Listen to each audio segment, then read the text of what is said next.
हमारे सभी दर्शक बंधुओं को राम राम।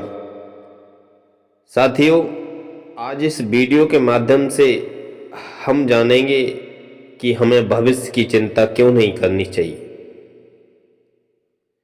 साथियों, जब उस मालिक ने हमें पैदा किया है तो वही रास्ता भी दिखाएगा, और हम बेकार में ही अपने आने वाले कल की चिंता में अपनी आज की रोटी का स्वाद बिगाड़ देते हैं।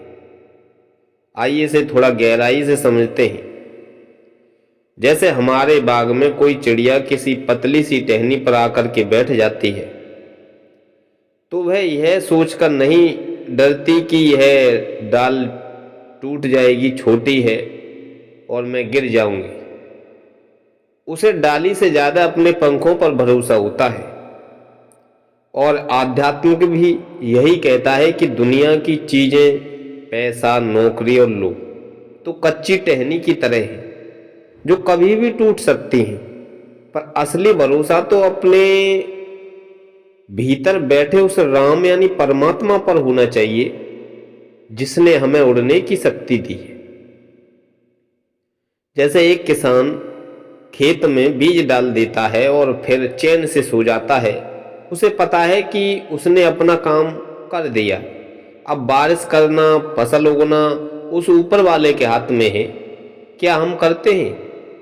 हम बीज डालने से पहले ही इस डर में सूखने लगते हैं कि कहीं सूखा ना पड़ जाए, कहीं ओले ना गिर जाए। अरे भाई, जो तुम्हारे हाथ में नहीं है उसकी चिंता करना तो वैसे ही है जैसे बिना पानी के नाव चलाने की कोशिश करना। साथियों, देहाती भाषा में कहते हैं कि कहावत है कि कल की फिक्र में आज का गुड़ भी गोबर हो जाता है।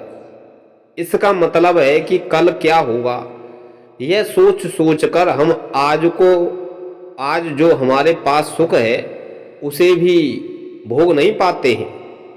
भगवान ने आज का दिन हमें जीने के लिए दिया है और हम उसे कल की चिंताओं की भेंट चढ़ा देते हैं।